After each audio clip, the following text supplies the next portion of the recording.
Panginoon, sana po makauwi ng ligtas ang anak ko. Ilayo niyo po siya sa anumang kapahamakan. Mahal na mahal ko po ang anak ko. Siya po ang buhay ko. Lord, total malapit na po ang birthday ko. Ito lang po ang mga wish ko. Sana mahanap ko na po si nanay at lagi niyo pong protektahan si Kuya Elias. Amen. Oh, Bane, alika, pasok ka. Upo ka. Aliana. Pasensya na ito po. Pinagdala ko po kasi kayo ng ulam. Ay, luto po namin ng tatay. Salamat ha. Salamat po, Ate Bane! Aliana, pasensya na po kayo sa tanong ko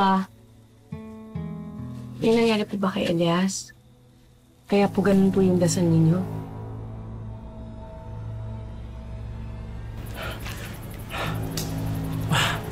Magdasal na kayo! Dahil sa impyerno, ang diretsyo nyo!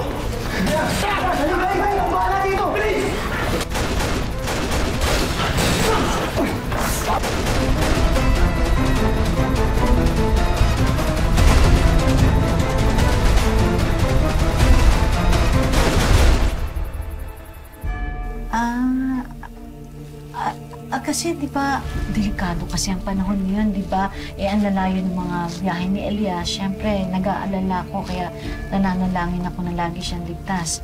Tapos ngayon, gabi na, wala pa siya. Tara na po! Kain na po tayo! Paborito ko po ito eh! Halika na. Eh,